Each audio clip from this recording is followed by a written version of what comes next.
And then there's a stair elevator to get to the bedroom. And then there's a top where you get up there, right? It's our home away from home. Yeah, yeah. It really is. The girl I dated, her parents had a timeshare with a group, and they could move all over the place. Yeah. You know, most people's timeshares are away. They don't use the practice. I mean, it was crazy. Was the video I sent?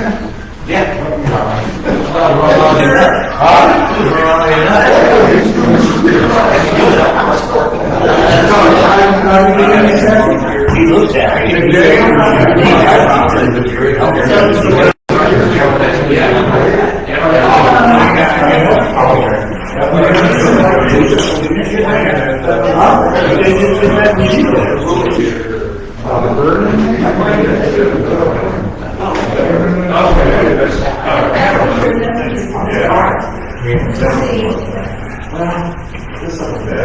You're going to send it back? I'm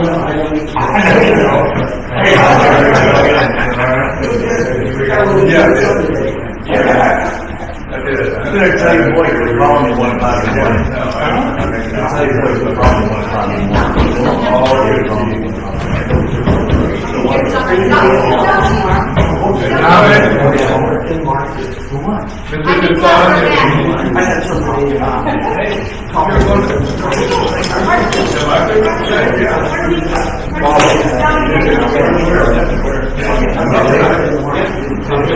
Oh my gosh. We finished and they have a season where you can and we got there 2 days after the season closed and we found some money. And I walked and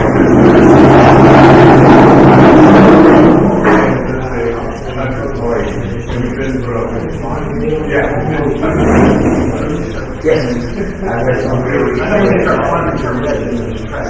Well, they turn around and then they just try to do a little bit. Anyway, we're 2 days late. And I mean, but we had a great fish for small.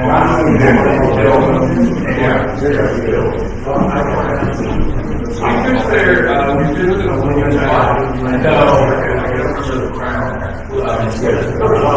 Yeah, I can't remember. And we had some of the best small fish. And we met up with a guy who normally fishes the crown. And he was the only guy there. Literally, everybody else was on here. And yeah, we said, it's small. But yeah, we don't want to ignore it. Yeah. And so, but we had a fun time. Different places you can have different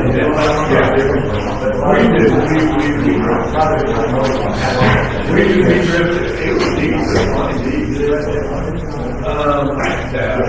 but we drifted about 7 miles. I mean, we put in, it moved real quick. And we drifted down with him, and we had a great view. Yeah, it was so yeah, it was a good show. That was when we went out. We fished. And we spent 5 days in Reagan, Idaho, fishing a couple of groups there. And then someone said, oh man, the state is hot. I'm falling out. So we just got the car and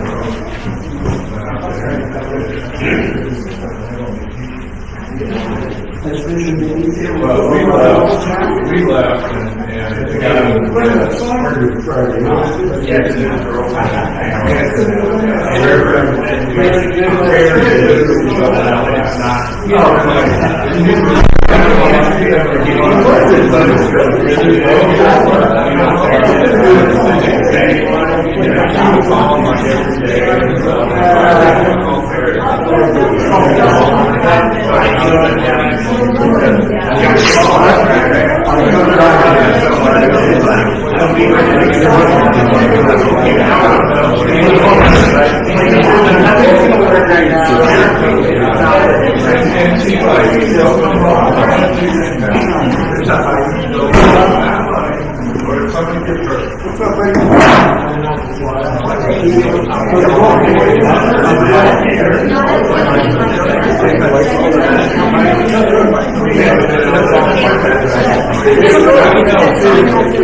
Terry was like, I know for the first picture.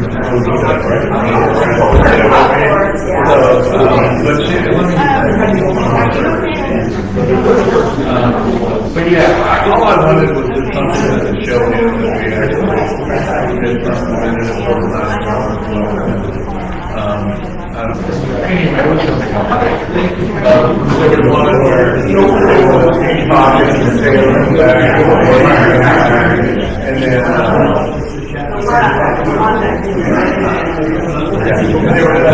and then there was one like a big crowd shot.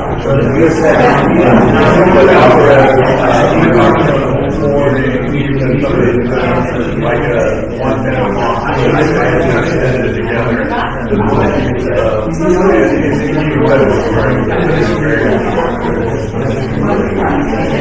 is good.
Which, by the way, Friday at 6:30.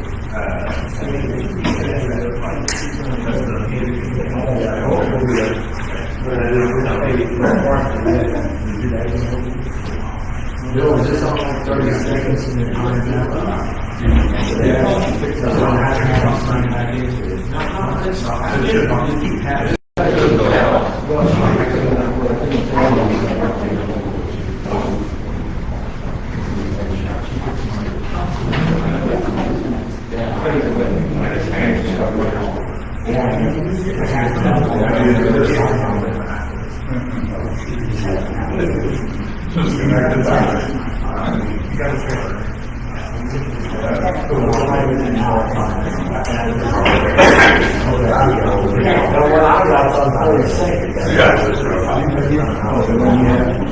I'll fix that. Ready? Yep. I'd like to call this meeting to order, workshop agenda on 9/16/2025. Pledge allegiance, please. I pledge allegiance to the flag of the United States of America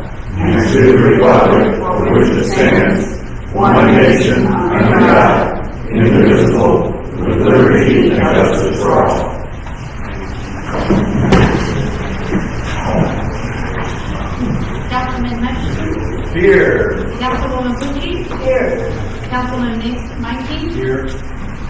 Councilman Reed. Here. Councilman Bullen, no. Councilman Howe. Here. Yes, and I'm here. Mayor.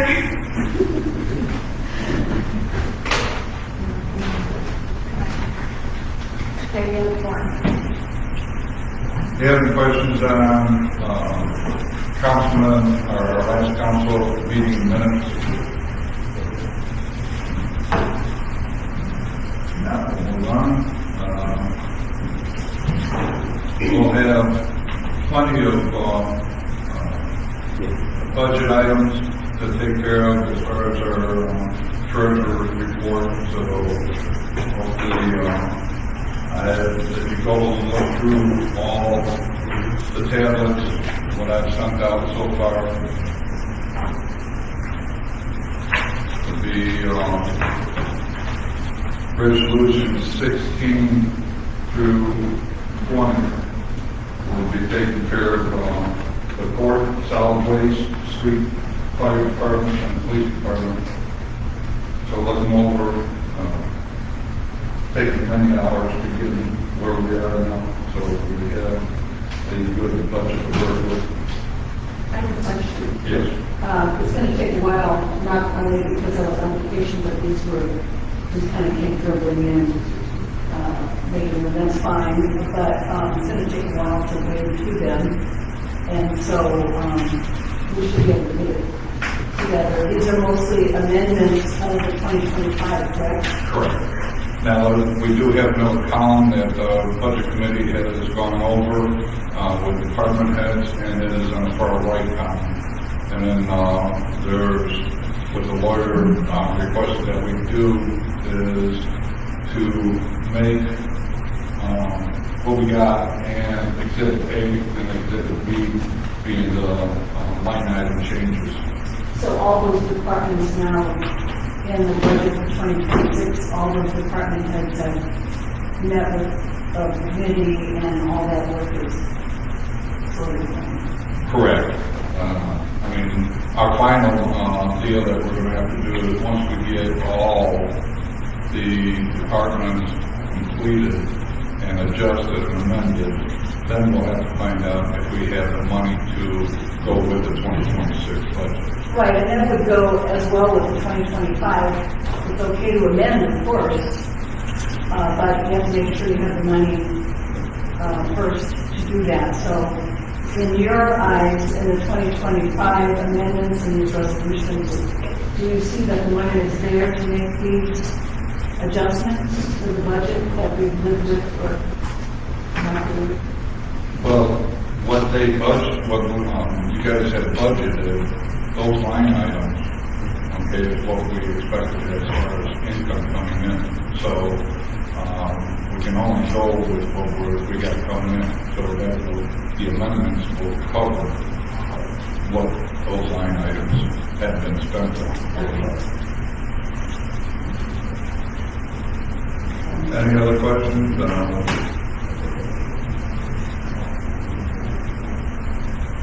Do you have any questions on any of the reports submitted? Police, fire, streets, water, sewer, budget committee has submitted a report, and planning and zoning. Do you have anything for us? I mean, I don't know if we got it out there on time, but you're going to have a hearing. Yes, actually, Paula, did you get it on their tablets? Yeah, we are going to have a public hearing on October 8th to go over some changes we're going to be making to the codes. At 6 o'clock? Correct.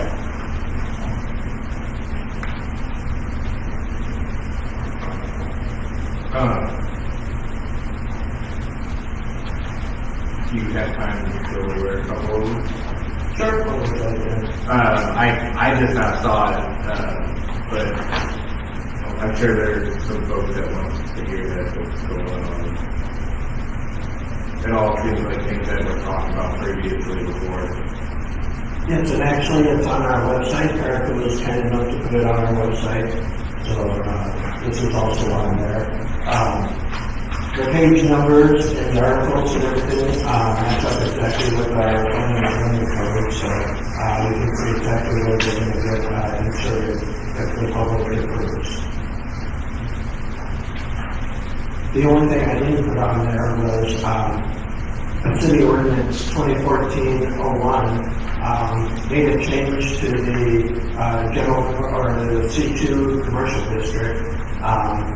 It's a decade old, I apologize, but, we're gonna finally get that put in there. But we don't need to have public, opinion on that as the council passed it a decade ago. So, when the time comes for us to, we're gonna rewrite these, hopefully, if everything goes right. We'll have our meeting on October 8th. We'll be in the council's hands at the workshop, the meeting at the end of the month, and by the end of October, we should have changes to our plans and codes. I noticed on, page 30, you got a A and you got a B, but nothing past B.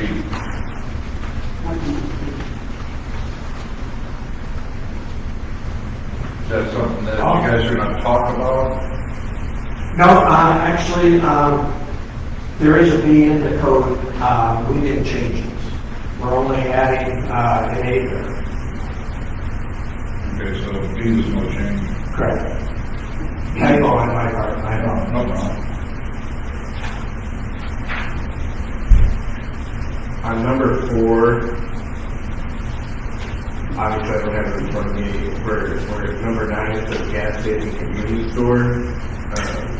Is there something in there that we previously don't have?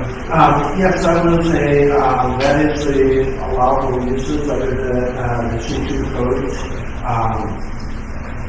And we didn't have that on there, and the planning and zoning board several months ago wanted to clarify that, make a clarification that gas station convenience stores wasn't actually use of the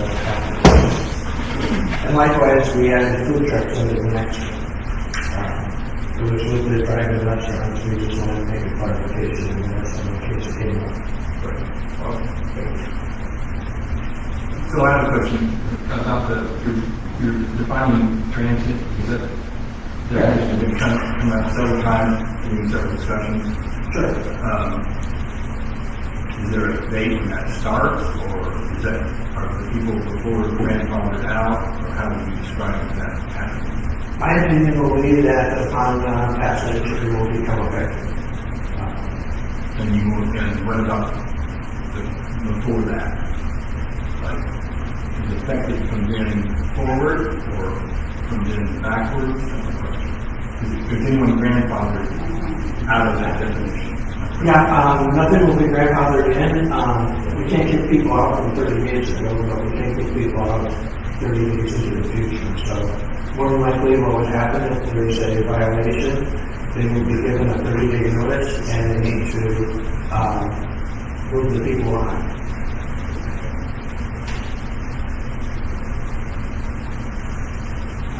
Any other questions? And just for the record, that those transient terms, I told directly on Hot Springs code book so that they didn't check it over. That's what they use for their language. So it wasn't something I made up. It was something that's been used out there. Well, before we didn't have it, there was no date. We used the term, there's no time period connected to that word, is that correct? Okay.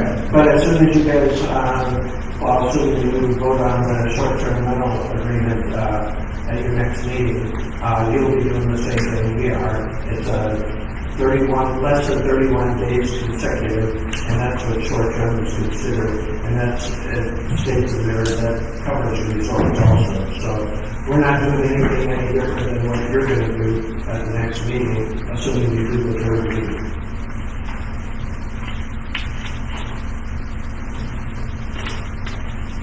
Any other questions? Any questions on Parks Committee?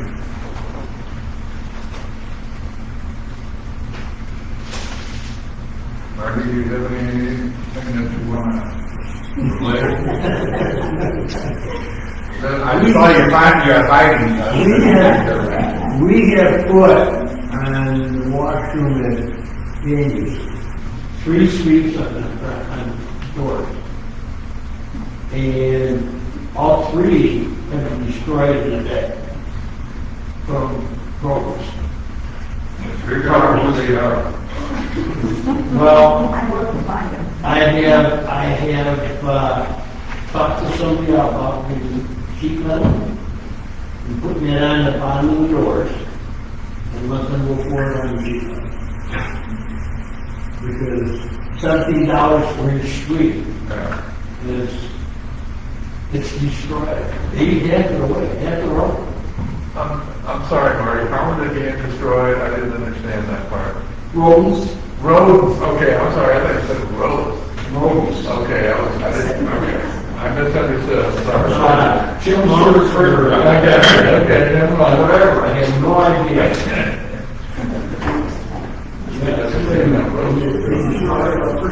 And you see that at parks where they'll have that sheet metal on the bottom. Yeah. That would be something. Man, Miles only needs a quarter inch.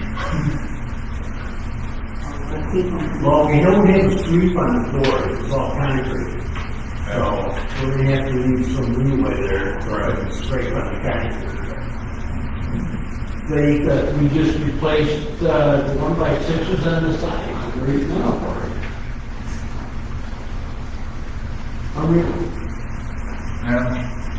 Chief, can we put out a game camera? See what we're dealing with here? Yeah.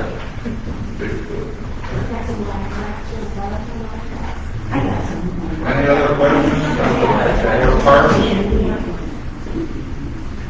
Our budget committee has met, we've done quite a few things over the last couple of weeks, and we have quite a few things done. Council members' comments. I'm ready. Any questions? Go ahead. Regarding the budget committee, now I was on 3 weeks on a project that I did that was planned and everything was set for the budget committee. In that 3 weeks time, the mayor grew a beard and he kicked me off of the budget committee saying, and I quote, lack of my prominence as the chair of the budget committee. And I must protest this removal on the grounds that the hours put in by the committee, it was always a productive meetings, many hours were dedicated, a lot of planning, all the department heads were met with, and during my time when I was gone, that was also all planned out for the last department head to do that with, and the co-chair Boland, when Boland would be chairing the meetings. Everything was set up, the calendar was set up, all requirements were met with the newspaper and notifications. There was no complaint that I know of that had to do with something lacking in the meeting. When it was talked about, we wish it was going faster, we were beholden to some of the reports and that system, that system we're talking about that we had to deal with, being kind of the stumbling block, but not the people working. Definitely not the committee members, even if they weren't able to be there, if they notified they weren't there, even if they said, this isn't my forte to be on the budget, they still attended and participated. So there was no complaint. The mayor was congenial, we worked together well. So I am unpleasantly surprised that I would be, my character and all those hours of work would be in my absence without me being able to defend myself, this be as a public notice that I have a lack of progress as the chair. When I sat in those meetings and had exchanges with all the people in the room, and never once did someone say, I don't like the way you do things. And it was a very open, professional meeting, always reported, Paul always came and submitted reports that we ahead of time planned. So this is a surprise, and I would like to say The productive meetings were such an education for the new members here that were elected that had no experience with the budget. I did, and Randall Bolden did. And the progress that was made in just that awareness and the requirements of everything being done without any complaints. So what is the purpose? And I could say, beyond what the purpose is and why the mayor was moved to do this, he is not my boss. He's not in a position to hire me or even remove me without a concerted agreement that this must be done, and maybe even a decency to call and meet with me. To go away on vacation doing a project where I'm involved with emergency preparedness for a city and come back and be told I have a lack of progress for a committee that I'm on, when I have served over 12 years in a fire district as a director on a budget committee and a successful budget. I mean, no one in the right mind would want me off of that committee.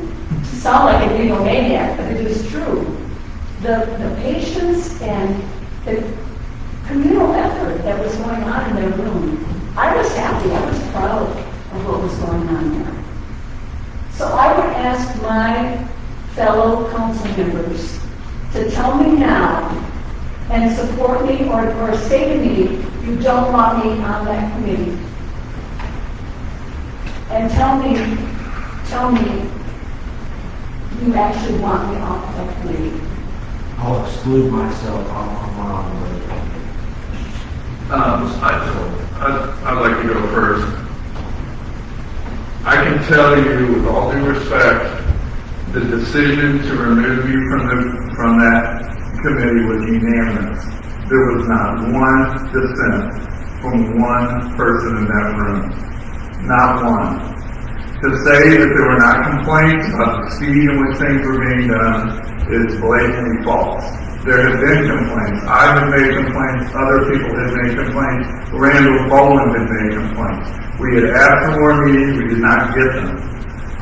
So to portray this as some kind of mayor gone wild, throwing you out, that wasn't the case.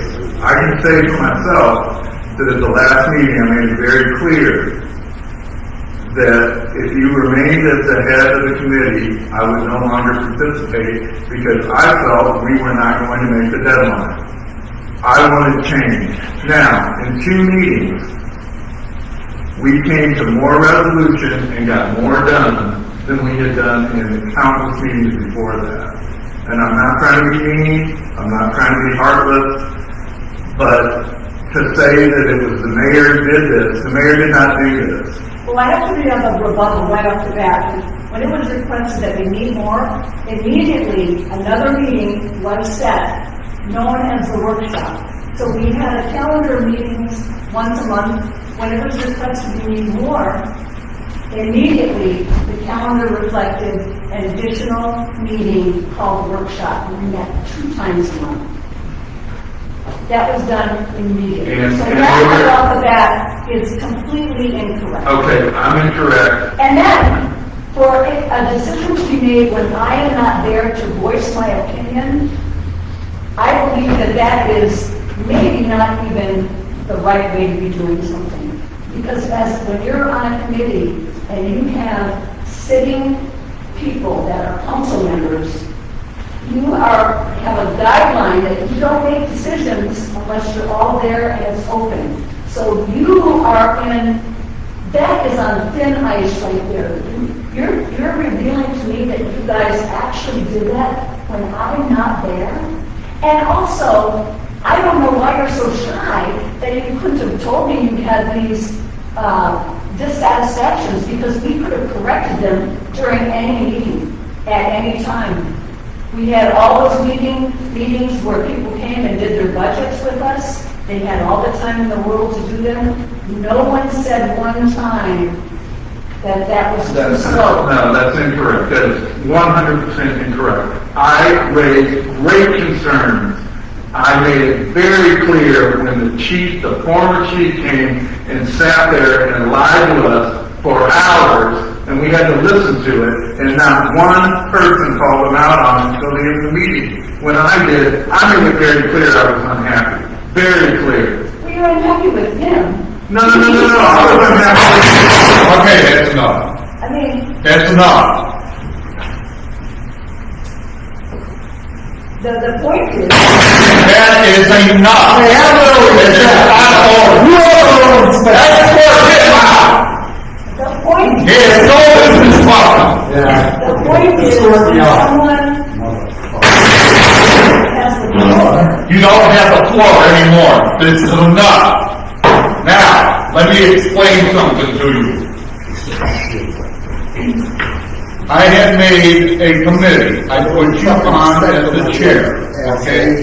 In that administrative decision, okay, it states, this newly formed committee was formed due to the lack of progress from the old committee chair, and with time running short to have an amended 2025 budget and a proposed 2026 budget turned in by December 1st, 2025, this change is necessary. This is the most important. Notice for the press and public, along with a recording of the meeting and written minutes of said meeting to be filed with the city of Old Shoals. This was never done by the chair. Baldwin did make minutes. we were required to record the meeting, we weren't required to have minutes. It says in the order that I made for the committee, okay, it states that you are to make minutes. It states right in the paper, you are to make minutes. Well, we have. Not just the reporting. So we are done. The committee has been made, and that's it. And I have the right to make the committee. Well, and actually, I want to share with the public that it was my idea to have a committee in the first place. And I suggested Oh, that get on your high horse. that I be the chair because I had done it before. This happened a couple months before he actually made the committee, and I thought, what a great idea. I had it a couple months before. I don't mind. I just like to see the progress made, and I thought it was made. And we had a plan for our public hearing to be happening in September, and all the figures on the budget hadn't really been accurate because of the reports and how Paula would get the information. Not to her fault, but it was just something that was being worked. That was the only frustration that I knew of in the committee that we all shared, because of those reports and how we come through in that new system made it that was frustrating. But we were patient, and I didn't feel that was bad. It was we had a calendar, we had it set, that we would have a public hearing after getting the figures after September. It was all laid out ahead of time. So the satisfaction and some of it being even inaccurate, as you point out, Councilman Hutchinson, we did have meetings, so I'm not sure why you're saying that in the first place. So now I have to understand, as we sit here, that each member that's here tonight, as Brandon Bowen isn't here, actually have voted that I not be on the committee. Is that correct? I was not in attendance of that meeting. I was a part of no vote. I was unaware of any recommittee or removal until this all came And of course, out. Randall, we can't hear from Chris on vacation. I'd like to know, I unfortunately had to miss the last couple months due to having a full-time job. I am aware that there were issues with how people talked about how it was moving along, but we also were a bunch of brand new people trying to figure out what was going on with the book. On another note, there's a right and a wrong way to go do things, but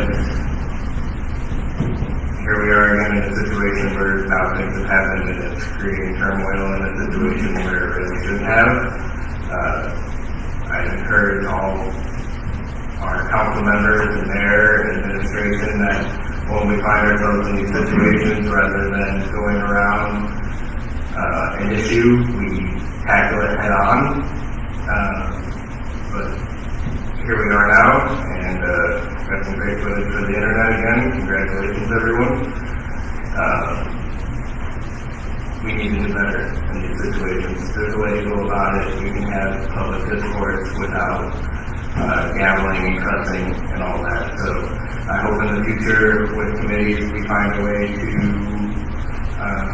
approach each other with conversation, because now what was a really good role of us kind of getting along and doing good things is now turned into another shouting match, and we all look like idiots. So. Well, I feel that I'm doing my part as someone that the people elected to speak out and be truthful at all times.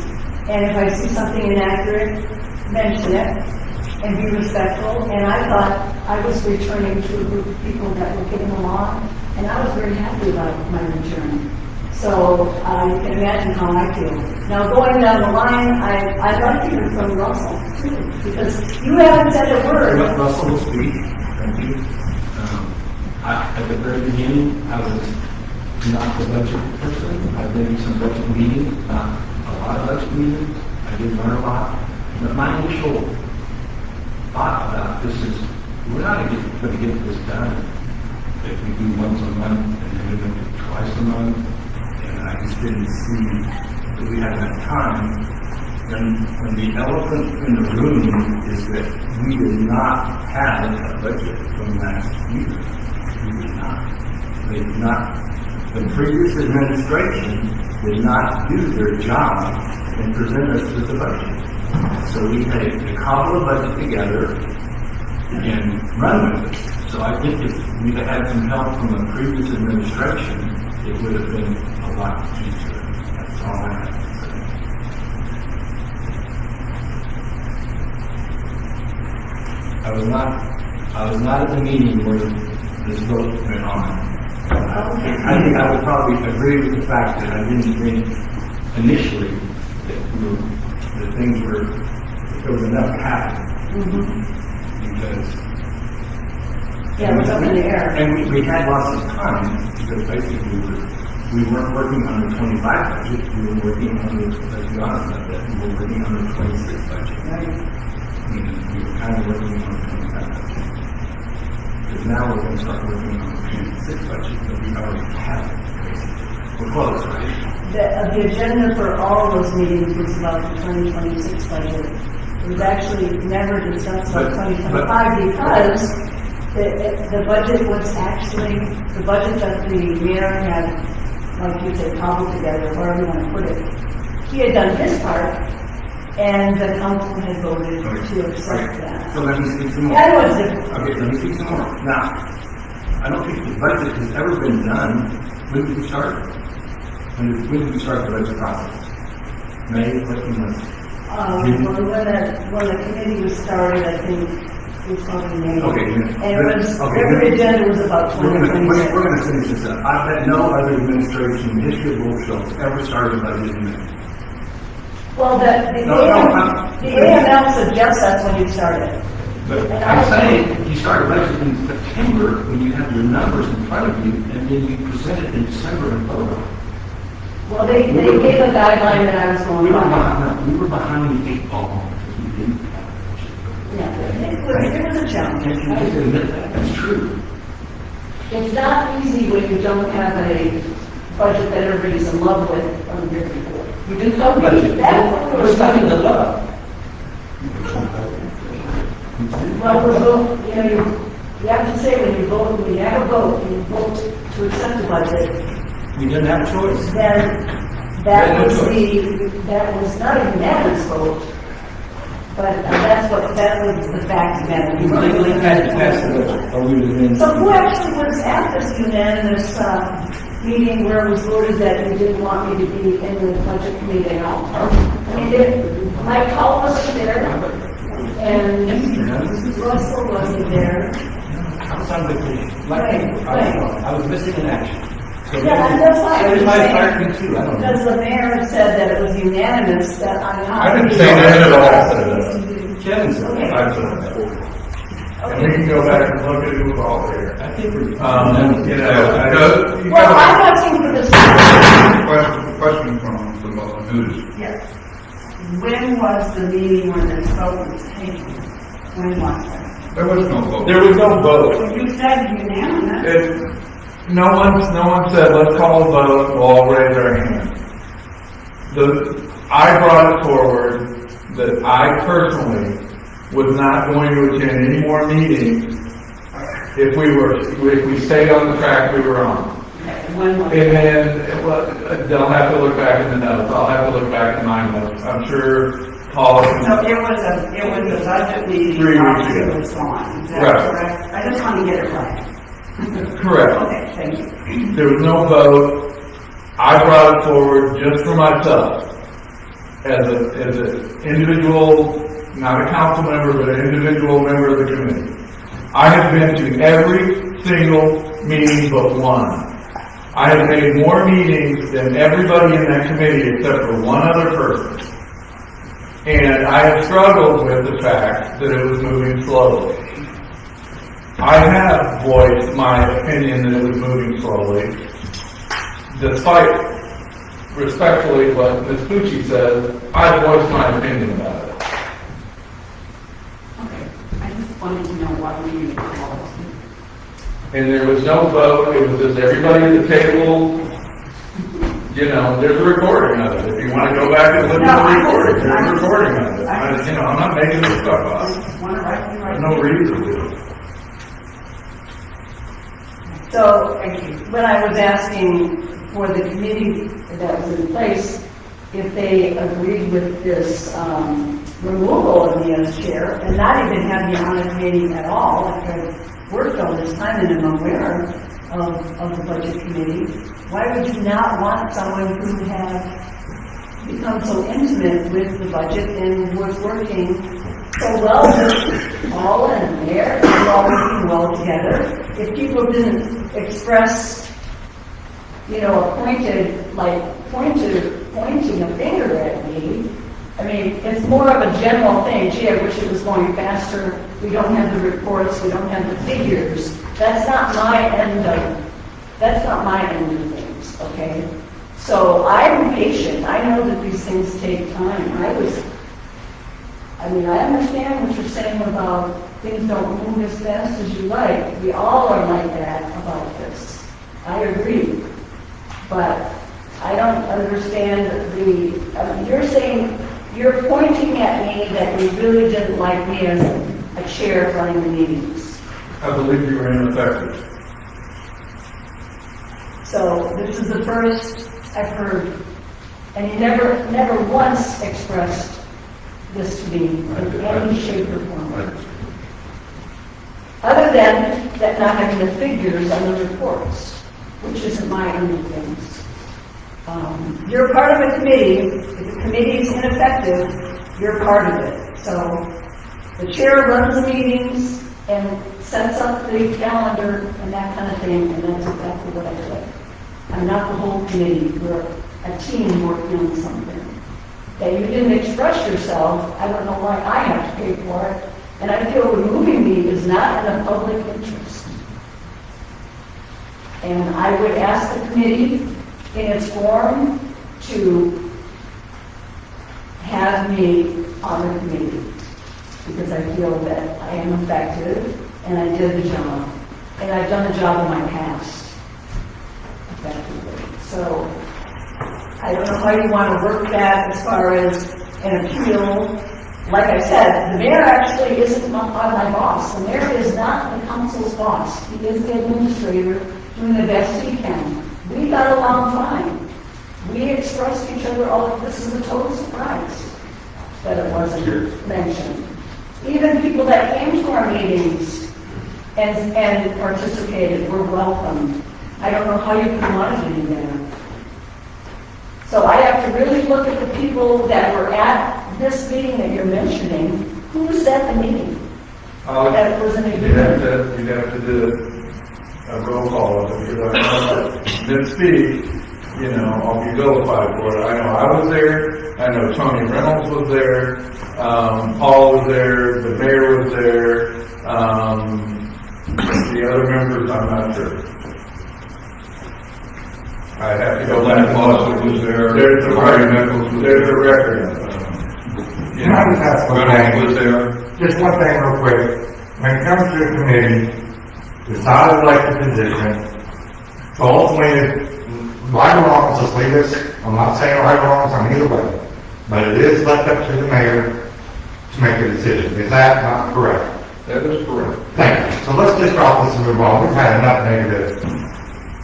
Where everybody knows their opinion, I'm not saying right or wrong on either end, but it's not an elected position. In the public interest. I Well, think- that's your view, and that's you might have other views. I'm not against you. Let's move on. Russ, 19, Alderman off 19, you have, 2 things you want to bring up?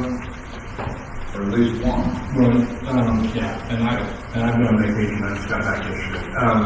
We did have something to vote on Thursday about the water tower maintenance program. And so I've been involved in that and part of the sewer. So we do have a maintenance fee on our water bills right now. And in order for us to pay for the maintenance on the water towers, and let me just back up a minute. We were gifted that money to fix the water towers now. So we need to set up a fund so that future council members, council mayors, future city employees, I feel like as our team here, we've done a lot of the hard work that hasn't been done in the past.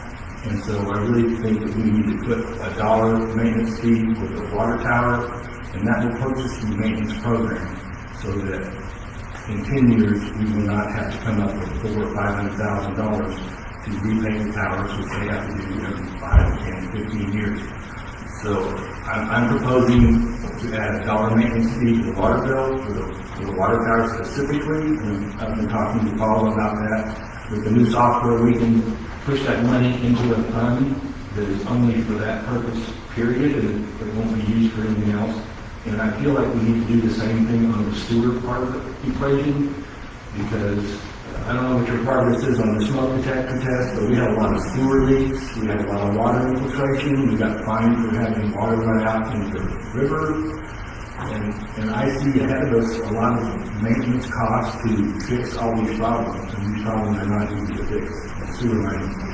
I think there's 700 manholes, 21 lift stations. It's one of the most complicated systems in probably the United States, to be quite honest with you, as far as lift stations handle for a town of 2,000 people. So I feel like we need to add a $1 maintenance fee to take care of any problems that we're definitely going to have with the sewer line. So I'm just putting that out there. We have to talk about tonight if we want to vote on it Thursday. Maybe we can put some kind of a proposal or a resolution or ordinance or something to just a maintenance fee. And Paul, you assure me that you can do what I'm saying, right? We have the software now, and we can transfer immediately that money into a specific account that has for that purpose only. So that nobody in the future will be able to spend it for anything except what we put it in for. I think that's the problem we have with government, is you put the money in the pot and then people grab it and spend it. And we need to pay for this maintenance fee for the water towers. It's a must. We have to save the future people a lot of problems. Is that $1 a month for commercial and residential? I haven't given much thought. I'm assuming it's just $1 to make it easy. I don't know. Make $1 for Across the board, just to make it simple, across the board. What is it now, $5 or something? No, we got $5 on But it's the water. water department for replacement of water meters.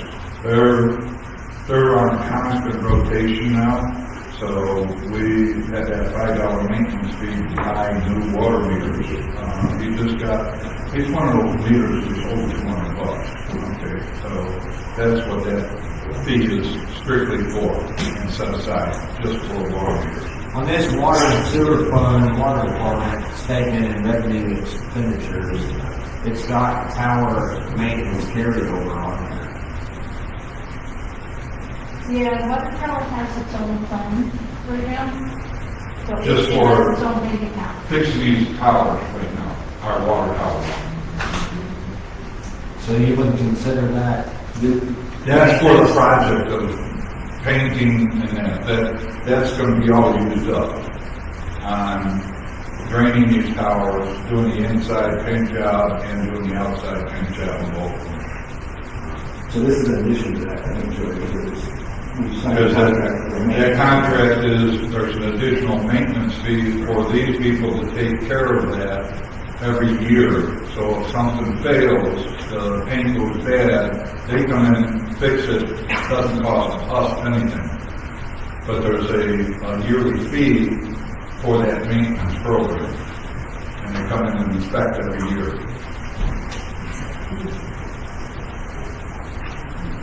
So, anybody else have any questions on that? I think trying to vote on it next Thursday is kind of out of the question.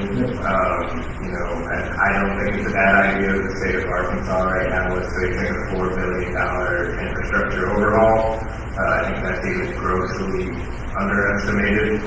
So anything we can do to show the state when the time comes for grants that we've been putting in the work and setting aside money is going to benefit us when it comes time to actually achieve infrastructure grants.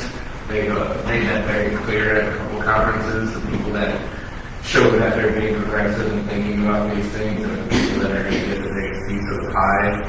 So I'm definitely for this idea. We need to bounce it off the public first before we, charge them anything. I think realistically next month is an option for a vote. I just think next week would be a little rough. People are going to need to see on it, and I'm sure there will be a couple of emails about it. But I am for this idea, very much so.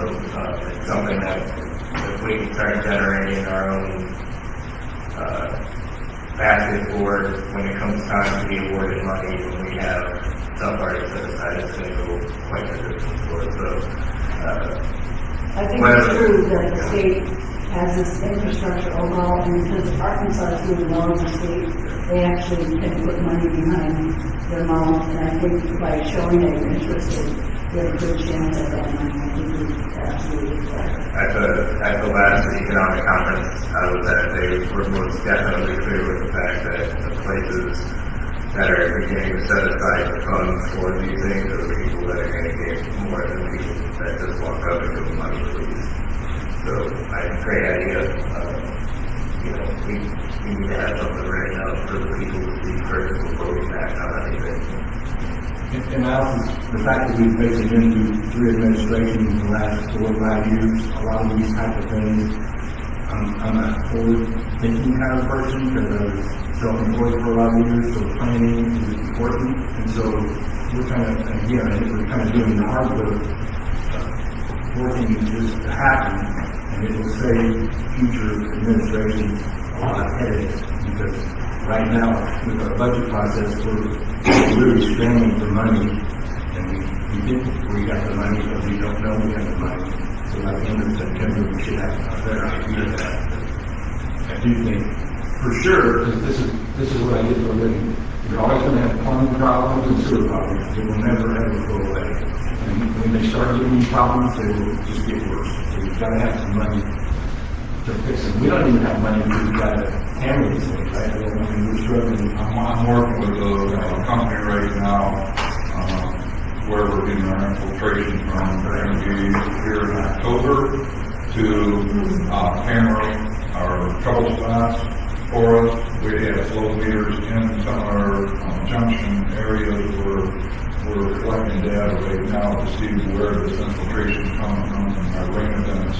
And we are making progress. We'll have more information come October when they take those flow meters out and camera our systems. I'm trying to get it for 2 days to do all that. But when you find the problem, you can't put it off. With a repair company for a lot of years, you can't put it off because you don't have the money to fix it. You have to find the problem and prepare to fix it, or write in there for the problem because it hasn't been done. Any other councilman comments? Yeah, I put on everybody's desk, some numbers from the police department. I kind of wanted everybody to look over. I know Chief Babb has been vigorously looking for money to, ways to trim the police budget. And to that end, I think he's done a really fine job of finding a lot of money that we can hopefully trim, bring the police department back into a sensible budget. One of the goals, that I know he's expressed to me, and I think is a good idea, and I want the rest of the council to have these figures to look at. If we can implement a lot of the changes that he wants, there's a good possibility that we can modestly raise the pay for the officers, which would help in retention and would help in the quality of the officers that we're getting. I know in past meetings, it's been pretty contentious about use of the cars leaving the city, officers not living in town, and that has done a complete 180. The officers are living in town now, the vehicles are not going out of town, there are tangible, huge savings in fuel and maintenance on vehicles. And I think we would be wise to take some of those, once we have all these numbers crunched, and like Russ said, once we understand what we actually have in a month or so, and apply some of that to a little bit extra pay. We're not talking about easy jumps. We're just talking about making it a little more attractive to come to Bull Shoals as an officer, or stay in Bull Shoals as an officer, and live here. And just in the 2 years that my wife and I have been here, we've seen the cost of living go up in Bull Shoals. And we don't want to tell our officers we want you to live here and then not pay them enough to actually live here. So these are just some pretty useful numbers here, and I just wanted everybody to take a look at them. And again, it's like the sewer thing. We can't vote on this on Thursday or do any of that, but we can at least start looking at this and heading in that direction. So, I had the opportunity to kind of look over this and chat with the chief prior to the meeting when I was sitting in here, and I had some concerns as far as,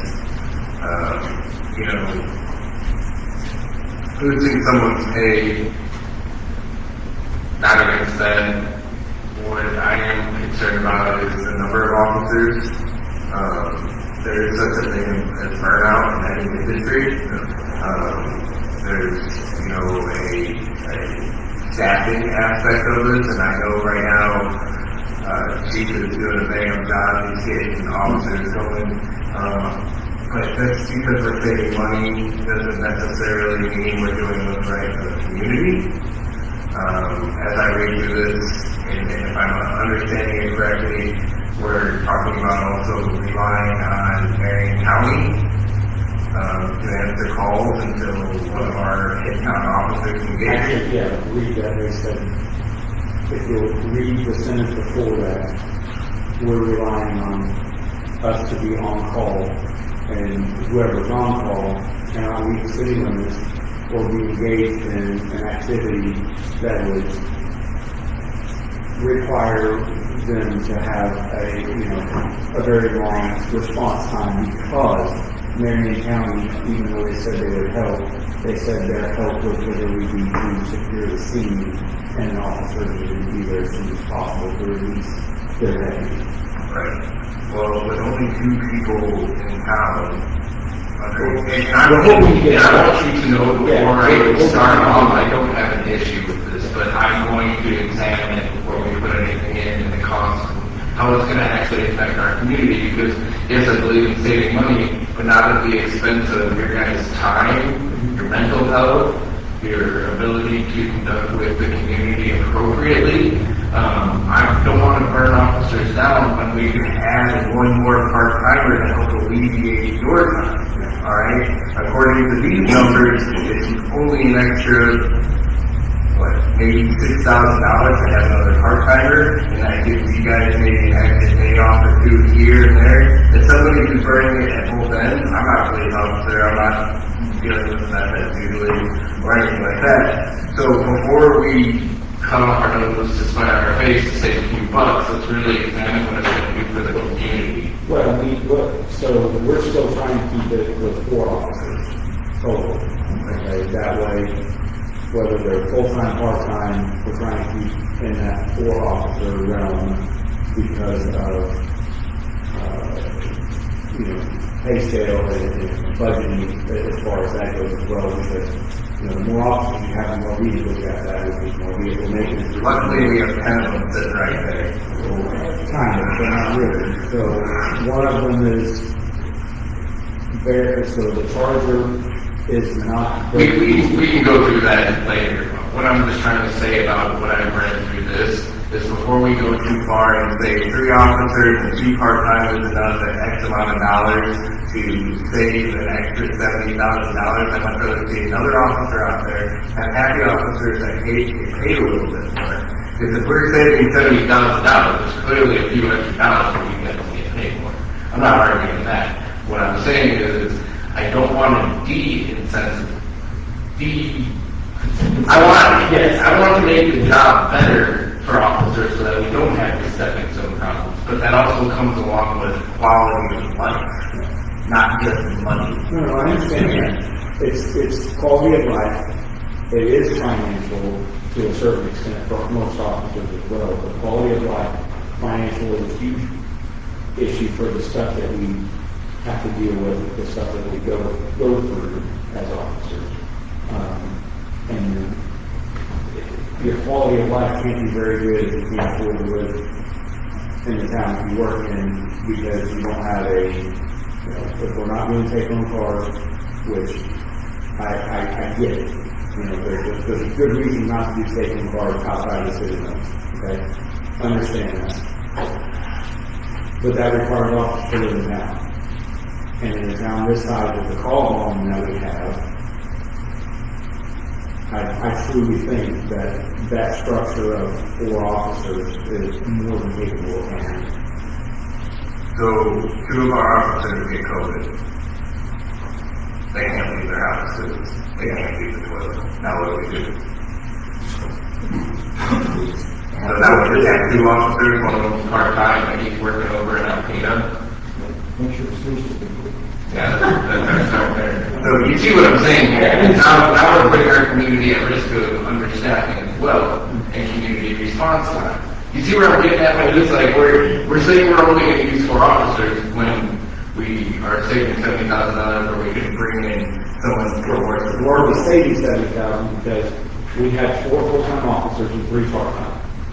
Right now, we have 2 full-time officers, one that's on FTO, field training, and then 2 part-time officers. Okay? And so, right now, 2 officers, I believe, one of them's only here 2 days, maybe on a month. So one of them is 48 hours every pay period, so every 2 weeks he's coming in 48 hours. And then the other one is sometimes We can see how this could potentially be an issue in an emergency situation. Yes.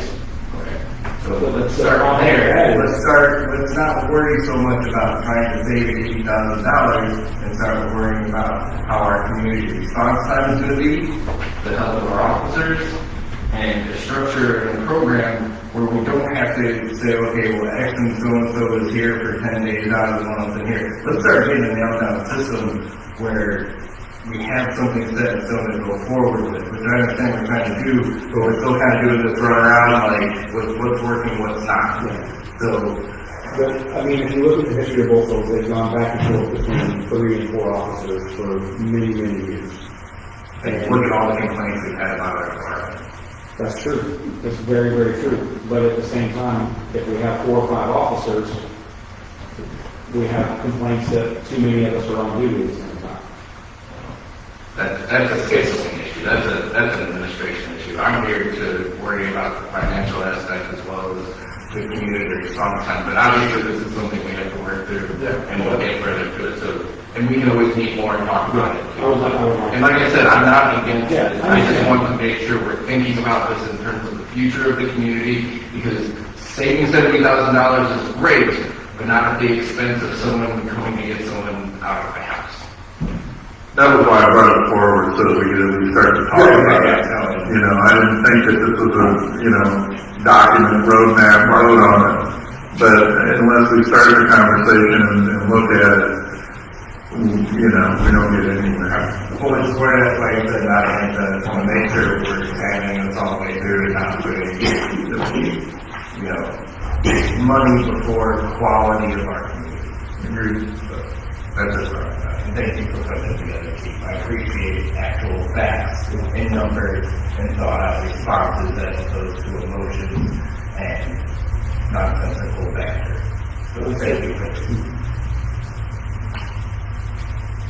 Hey, a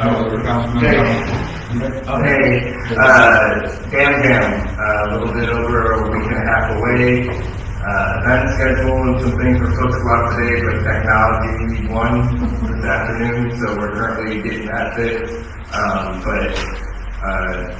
Vendor emails, updated information, there will be a meeting at Dan User Park for volunteers and any vendors that would like to attend. It's really just going to be kind of a core group of people volunteering and helping out, help direct people. Other than that, we were fortunate to receive, I didn't think we were going to get it. It came in last minute, $900 from Master Health. So that helped out with some costs, which was really nice. What's the date of the volunteer meeting? I'm sorry. 19th at 6:30 at the pavilion at Yankee Park. Is that, or just volunteers or vendors? That's for anyone that, it'll be in the vendor email that will go out tomorrow afternoon. But it's kind of just one of those things where it's just an information session so that everyone can see the flow of how everything's going to really work. You know, but eventually things will just slip my mind. It'll come to me in a cool way. That's all I got. Anything else? What brought up to me a while back about these storage containers. At the park? No, just storage containers. Having people's residence. These ones, but I guess what should be crates. China chicken fingers. You know, I don't know what you guys' feelings on that. Are we talking storage or for reuse? Well, I put something together, it's on the pad, and it's just something to look at, we're not voting on it. I'm sorry, Mayor. No, go ahead. Okay. I was maybe gonna include it in the building thing that we're working on, like that long thing we read months ago, it was too long. We broke it out, and we're gonna do something with the building, so I may put this, I may not. Again, we're just spitballing this. I'm against storage containers in residential areas, that's my position, but I would allow them to be used in the commercial aspect, maybe in the back of the property if they were hidden from view, and you pull a permit. So you can pull a permit for a temporary storage building, like if you're moving or something, or building or construction. I've got a hard copy. Okay. Well, we're just talking about it. So that's kind of my position is that no storage containers in residential areas, period. That's my position. And then I will allow them in a commercial aspect, like in the back of the property, out of the view of somebody, the public or whatever. You need a permit, and then you have one if you're doing a construction project or something. I've got one up the street. So is it the size or the aesthetics? Yeah, the aesthetics. So here's the thing, and I'm going to speak it out loud, but here we go. They cost $5,000. The garage costs $35,000. So the one up the street thing was put in, that it was $5,000, not $30,000. So is everyone in Old Shoals going to put one in their front yard instead of the garage? I think that's a bad idea. I think it looks, aesthetically it looks bad, and I don't want people to, that's fine, I'm just telling you what I think. I don't want people to say, well, he's got one, I have one of those, you know? That's a tough one now. Well, I think you would grandfather those down. So if we're talking about a size situation, I can see that, but what's the difference between a $5,000 nicely painted storage container that's say 14 by 6, as opposed to literally this dilapidated shed on my own property that I have to tear down this winter. I mean, if we're talking aesthetics, I can name several properties with failing infrastructure. So if we pass the new building thing that I'm working on, if that would cover your nasty looking shed, then we would fix it. Oh, good. So now our city's telling more people. I'm just saying, we're discussing that in the same thing, so the storage container just to me looks a little too big, in my opinion. I mean, if you had them everywhere, it would look terrible. I'm not arguing that, it's just, I think now we're starting to hear on this thing of what we think things should look like, and we're not getting, and now we're looking for public input on this as well. I'm kind of my opinion. And I know that, and I'm not even arguing, I agree in a lot of aspects.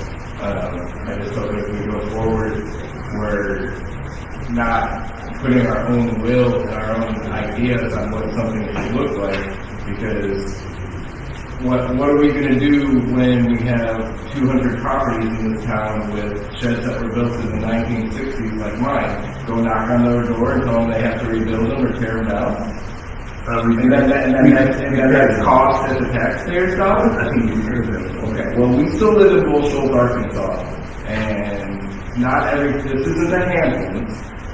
And going around telling people that they have to fix their sheds at their cost isn't the business that I think city council needs to be in. So I am saying I see your point with storage sheds and they're not aesthetically pleasing, but let's just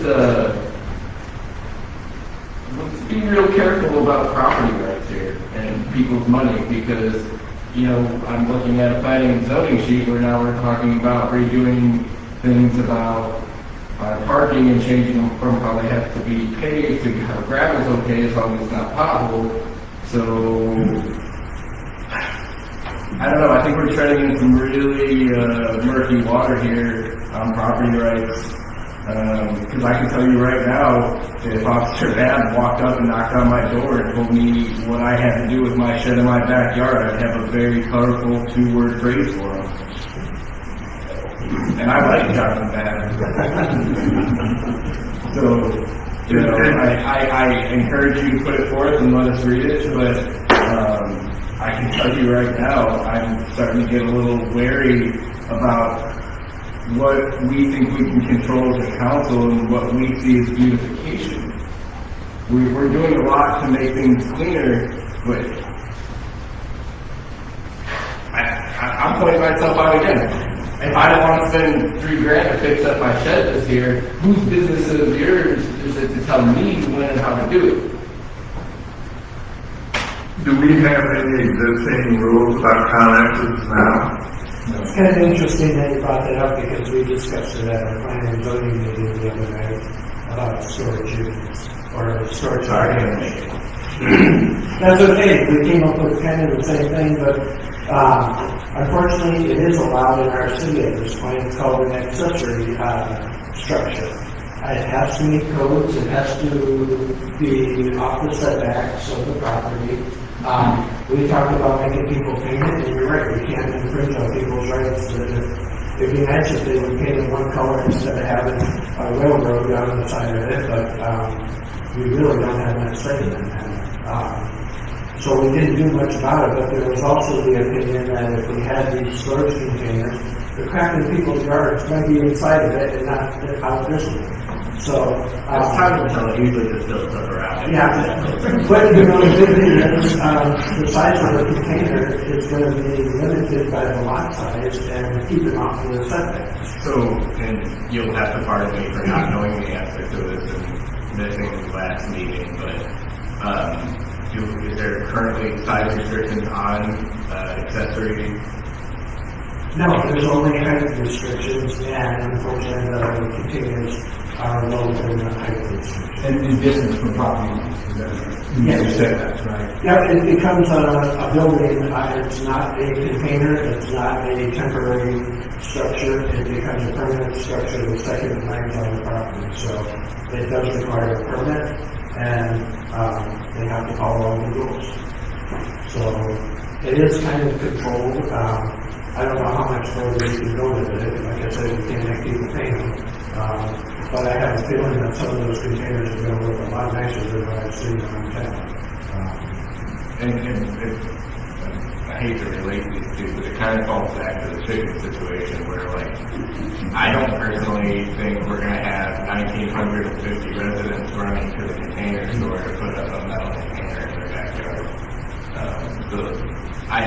Like I said, I'm not against discussing the aesthetics of our town. What I am wary of is when we're putting out ordinances, putting together plans that dictate how and what we can do on our property. There's a well-known instance from the last planning and zoning meeting, which, by the way, I still apologize for being a little rowdy at, where we had a member of the commission trying to grill somebody on how they would navigate their property. That's not our business. And I, as a red-blooded American, would encourage my town to be real wary when people start telling them what they can and can't do on their property. There's one thing to keep it clean and keep our town looking nice, but also if I want to sand and bond my truck in my front yard because I don't own a garage, that's my business. Or if I want to put my tools in the storage container, that's my business. So as we go forward, obviously we'll have discussion on it, but man, this is democracy, and people have rights, especially property rights.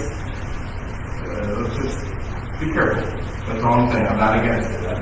The main thing, we needed to bring this out is, this is a topic that the citizens want clarified.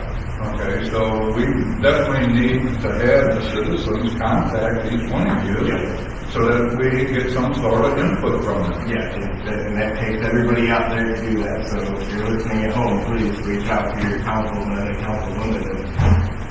I'd like to see these emails and have some of them read about people's issues so we can really get down to what the issue is, if it's size, if it's aesthetics.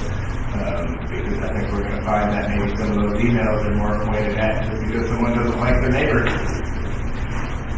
Well, I don't think there's going to be a major rush for people to buy storage containers. You can afford to replace your shed that you're not going to for $400. You're not going to spend $500 on storage containers. So I think economics is going to play a major factor, and we need to work on it, but I don't think it's going to be a problem that will affect us within the next year. So we can keep working. Any further? Any other citizen or councilman comments? Now let's move on. Old business, we got ordinance 2025-09 coming up for a third reading. Ordinance 2025-12 coming up for a second and third reading. And new business, we have 5 resolutions. One is on the court budget, solid waste budget, street budget, fire department budget, and police department budget. Do we have any citizens' comments?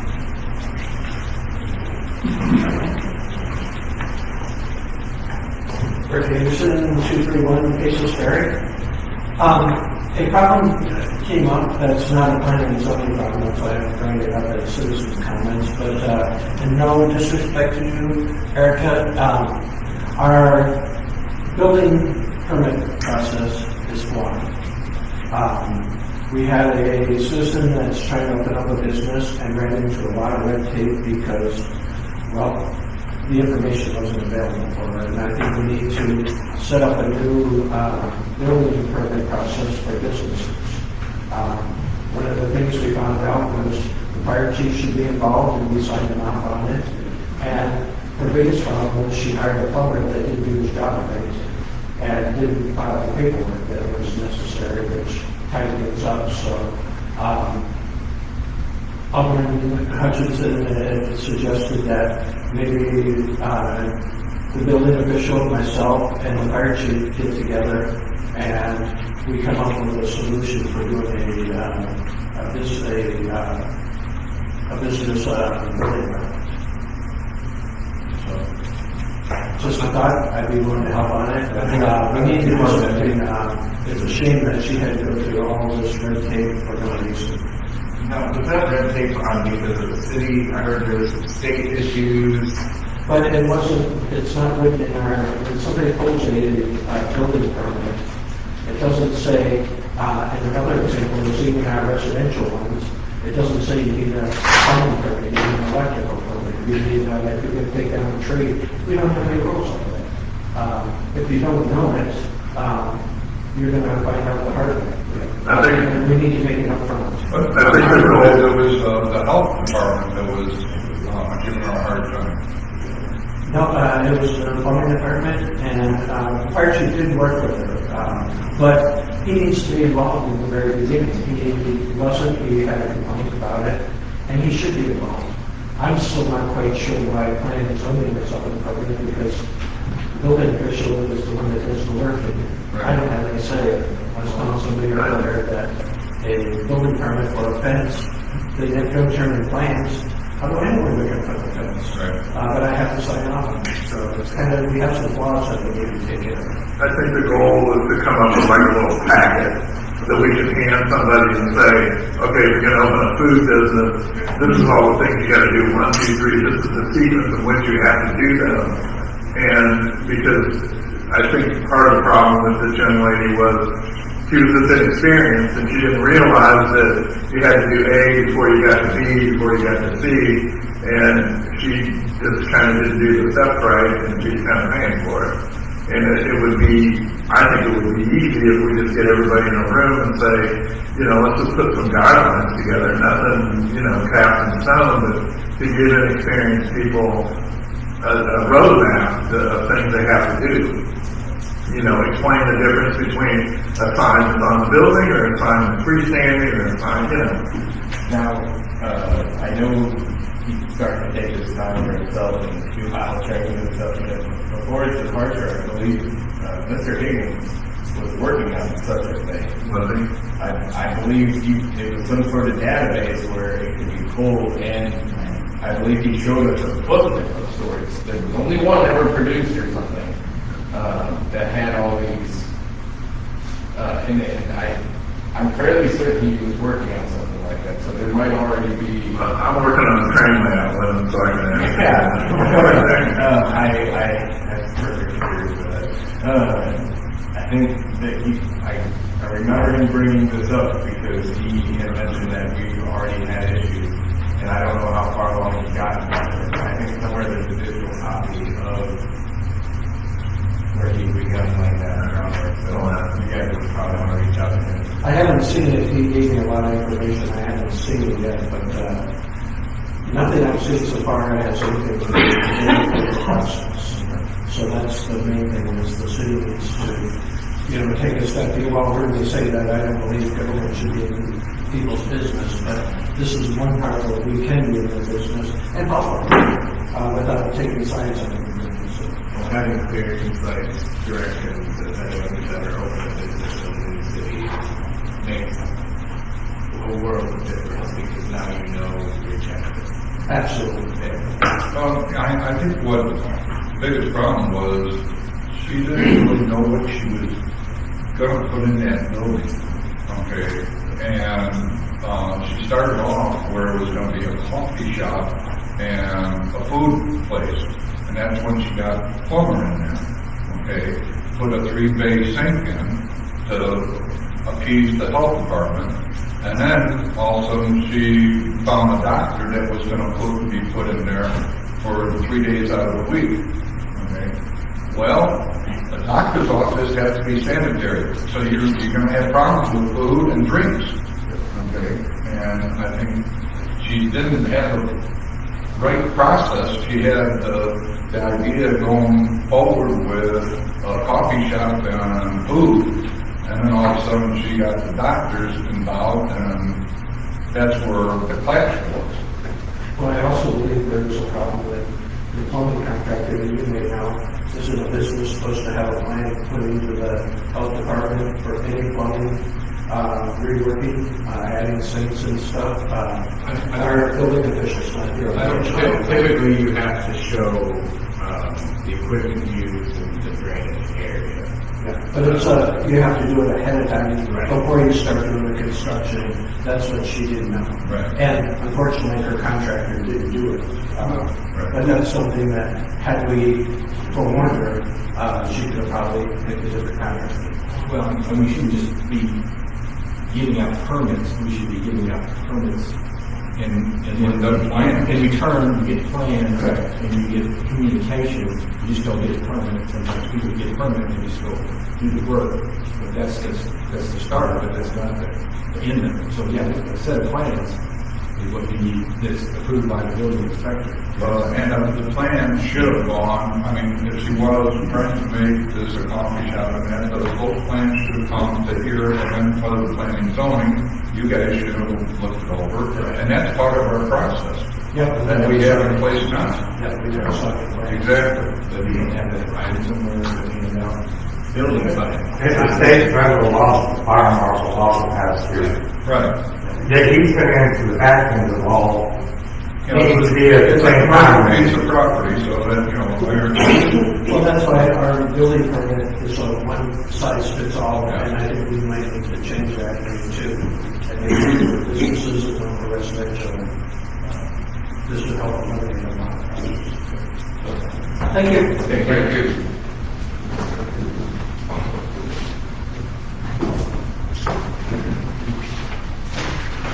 People were almost having our fun for the fall. Speaking of as a citizen, all 4 storage containers, if they can meet the standards of property process, all that. I do believe that it would relieve a lot of people's traffic yards, let's say, homeowners in there, looking in there. Like we stated, not everybody's going to get them. They're actually a lot cheaper than sheds on those. So you can pay them for someone that's, we're low income town. So somebody that may not be able to afford a $7,000, $8,000 shed, and that's not very big. Get a fairly decent storage container. If you can't say can, what color, you say can, but not what color. No, I don't know, but I think storage containers could help. And I just wanted to come out and you know, I just wanted on record because you want to hear. So basically, I'm going to make the statements. Thank you.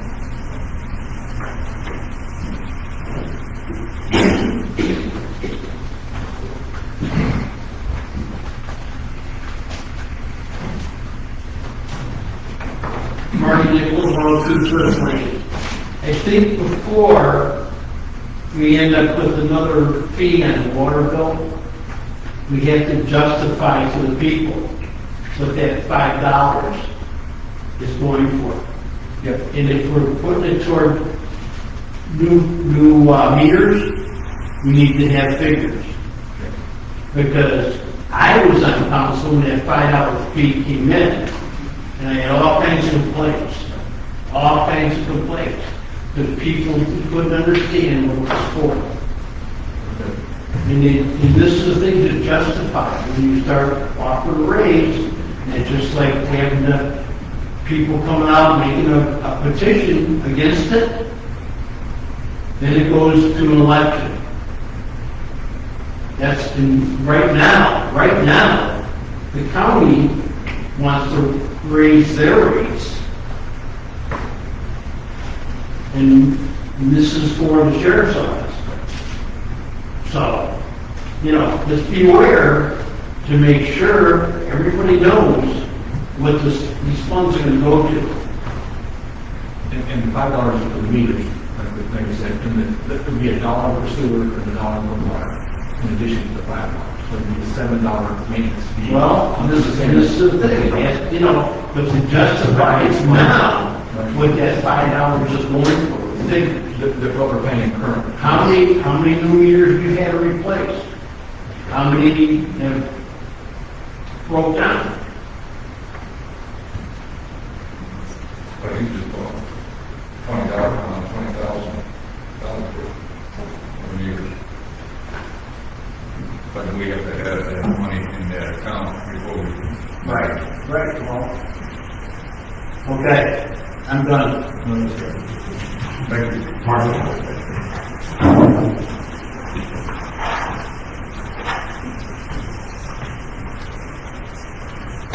Lynn Masters, 518 Martha Avenue. I doubt there's very many people in this room that know what that $5 maintenance fee pays for. Because it was passed 10 years ago? At least 10 or 12 years ago. And think of all the new people in town since then. So I think you need to define that. And I would urge you to put those $2 extra fees on there separately. Don't make it a $7 maintenance fee. Make it a $5 one. So that people can look at their bill and understand. I'm done. Thank you. Any other citizens' comments? I just want to bring up, I received this just the other day from Metlin, solid waste contract. They have raising their price to us, going with the contract of not going over 5% cap for a rating adjustment, but then also mentions another paragraph that since their tipping charges at the landfill have increased 6.6%, that they're going to be raising their price to us per unit per month of $1.01. And that contract, I advise that is in place right now, it expires on September 30th of this year, so I don't know if you folks want me to pursue contacting other for different contracts to see if anybody's going to respond to a contract, or we just go with what we got right now and continue on. I remember at one point when this came up that we had talked about maybe simplifying the garbage pickup for these guys by having everybody place their cans on one side of the street and then them just having to go down the street one time. Am I imagining that It's a great idea, but I don't remember it. Okay. But that, I mean, I remember us talking about that at one point, and that maybe that we could, rather than, I think it would be wise to get other bids, but I also think it would be wise to go to them maybe and say, they seem to do a good job. I guess, they do a good job around my house. But if there was a way that we could simplify things for them and perhaps mitigate that increase. Increase is coming up no matter what. On my account, I believe they don't have a machine on the side anymore. Right. They're just picking it up and setting it. Oh, okay. So, the truck that comes down on the street automatically picks it up. Yeah.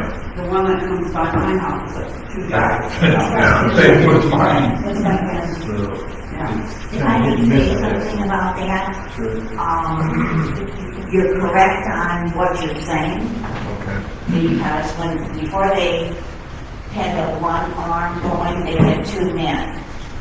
And that's the reason why we were trying to say, instead of going from here and then going across the median and breaking down our roads, it's got to stop because we're not replacing our roads.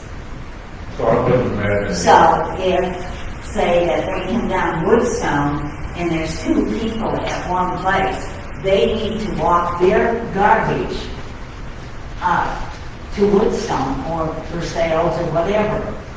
And then they wouldn't have to go around and then cut through. They're ruining our roads is what they're doing. And maybe we need to bring that up to them. Because they just don't go to where they can turn around. They just go right down to the ditch. And the other thing that does have to go with these garbage cans that we have now is it's west or less of a weight load. So that was an issue back in the day. Right, but they then. Now we're back to the old trucks again. They disappeared, and then once in a while, you'll see them, and they'll go over and you go left. Right. They always do that, I know, yeah. So, I mean, we're not gaining anything, we're still losing our roads. And that's got to stop. So it only. My question to you folks is, should I contact other companies and look for bids and have them bring it forward to us? Well, that's just it. I mean, we got Bethlehem, we got, that one in, Yellville, Manning. Yeah, how many choices are there?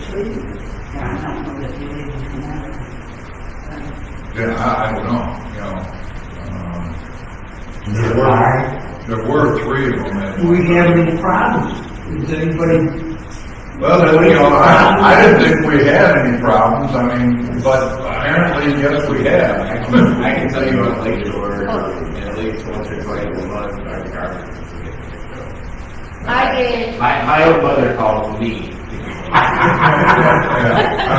Our water clerk, I found out today that she receives numerous calls from people saying that the garbage wasn't picked up. Every Tuesday, it never fails. Mine's always, Or, they never know the time, but you never know. Well, then, I mean, I've had mine not picked up. I did call, Bill Dix over there, Edmund, and the next day they were out there picking it up. So, but that's what we have to do, is the person themselves, instead of calling City Hall because it's a contract with them, they're supposed to contact the garbage company. The lid on my container broke one side and I, bungee cord it together. But I called them and I came, like, it took them 2 weeks, but then they came home one day and they had fixed it and there was a bungee cord on the ground. Yeah, I put a wooden dowel out of mine and they broke it again and they actually fixed the lid, so. So what would the bill to the customer be with the Then for the customer, it's not going to be anything, okay, because going by what we have passed as an ordinance years ago, okay, we were supposed to go up whatever the CPI was. And that brought us to this date of 1701, okay? So with even their increase, we're going to have enough to cover it. I just want to tell you that Matheson and Lakeview charges $50 a month. Yeah. And back in '93, they were charging $35 a month. Yeah. So if you live in Lakeview and they pick up your garbage, you pay $50 a month. Yeah. Because they don't have a franchise distribution. Can you touch base on St. Clement? My understanding it's October 3rd, it's one day only, is that correct? yes. It's definitely one day long. It's always been one day long. Well, I know that. Normal, it's normally on, my track is picked up on Tuesday. Yes, no. They are doing a separate one this time. What I was told is they're going to do it on that Friday.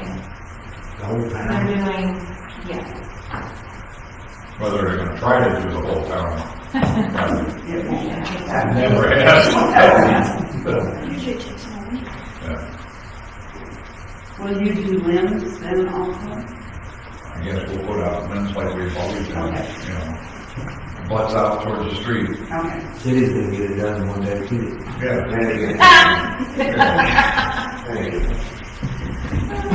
What's up, Bill? The other thing I have is 2 days. ALS building. What are we gonna do with this? I'm bringing it up because we're still in limbo on what we're gonna do. We still have electric on the building. Both buildings, in fact, I think today they were picking up the machinery out of the upper building, so we should be able to disconnect the electric up there. But, what do we plan on doing with this thing? I brought it up in the past. During the meeting, I think we need to start looking at getting that property cleaned up to the point where we can lease it and generate income. We do not need a larger police department down there for 4 officers. I don't care about training. I don't care about them being able to shoot guns. We have plenty of facilities in the area to get that done at. Unless we're going to be chasing down hundreds and hundreds of thousands of dollars worth of grants that are going to benefit the department, and that's going to come into play, fine.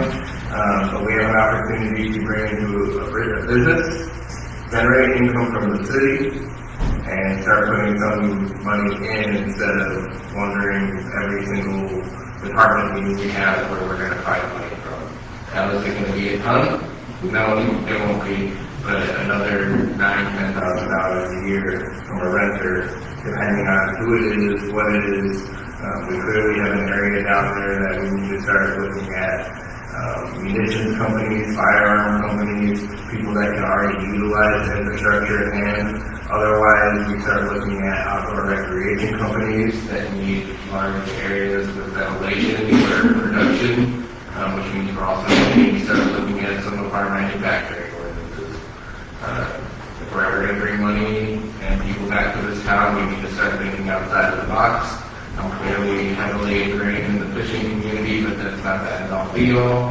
This golf isn't going to generate $1 million to bring everything in. They're all parts of the equation, and now we need to start looking at the city as an actual business. That's my take on it. I saw the same thing you saw today with equipment coming out, so that gives me positive hope. I actually had a smile on my face about that. And actually do something with this, make it look good. I want to circle back. I don't personally have an issue on it, but I do believe in fairness to the other businesses in our community. We have one business that's benefiting from the city's building right now with an advertisement sign on it. I'm not against it being there, but we need to offer the same thing to the other resorts in the community if it's going to stay there.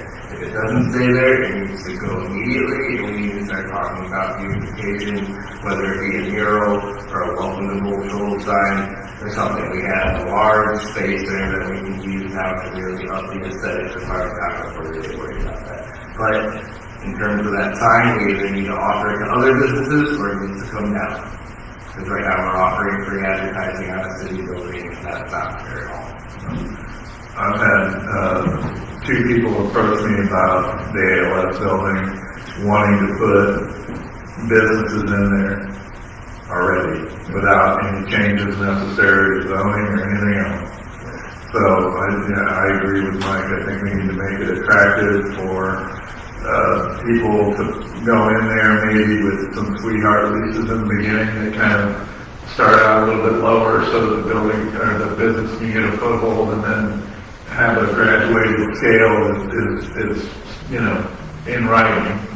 But something to get somebody in there to generate money. I agree. And, this is now a situation too where we're the landlords, and we do have the rights to see business plans. And when we talk about sweetheart leases and things like that, incentivizing with a couple free months, with a contract that extends, multiple years. If we see a business plan that's legitimate, people that actually have vision, then we can move forward. But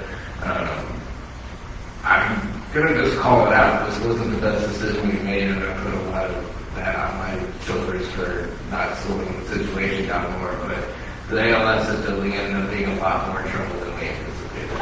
There's still a lot more work to be done on it. I agree, it's sort of a problem child that we have to deal with. And I don't think the citizens expect us to be property management. They're not going to like that it's going to go this way. We can't predict the future, but we can see it coming, that it's a not cost effective type of building. And no one's going to blame us that decisions have to be made. People expect us to make the decision. Well, this is a property asset that retaining in ours has property value for the future. it's on a great piece of land that in the future, if we ever need to do a sale on it, the city could generate income. But in the meantime, till we get to that point, renting it out to a business that's gonna generate tax dollars, generate jobs, and keep the property looking nice should be on the board for somewhere, in my opinion. And that's all I gotta say about that. You can't sell that, or the city can't sell that, correct? We own it. We can do anything we want with it. Oh, I thought it was like some kind of. You in the market? I thought it was in part of the arrangement that was. No. Okay, I'm sure. Now, one thing I want to tell you is, Phil came in my office today, and I said we were going to start cleaning that up tomorrow. So the trailer there, there's already an owner for that trailer. That was done under Alvarez. He made a deal with it, but there's a lot of scrap material in there, so we're going to be emptying that out, and getting the salvage from that. So we'll have some income coming in from that, but we're going to get the trailer out of there. We're going to improve the looks of, around that building, so we'll be able to get this hopefully rented out.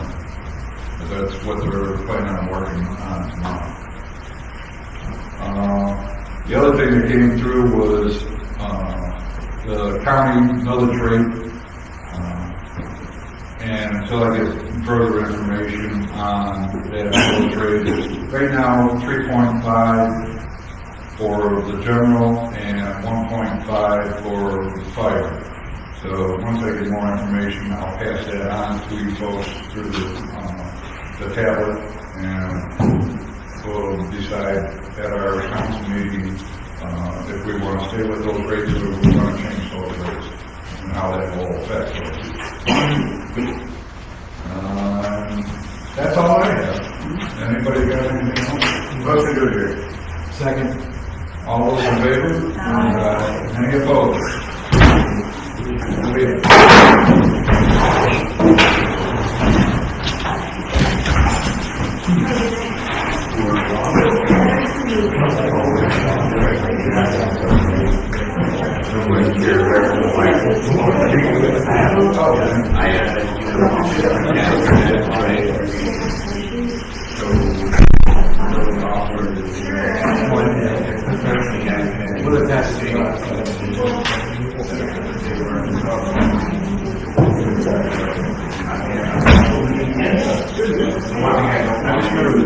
Discussion and nothing.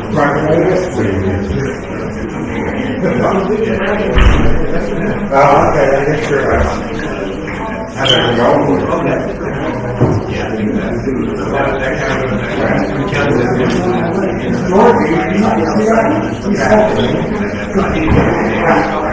No, we can go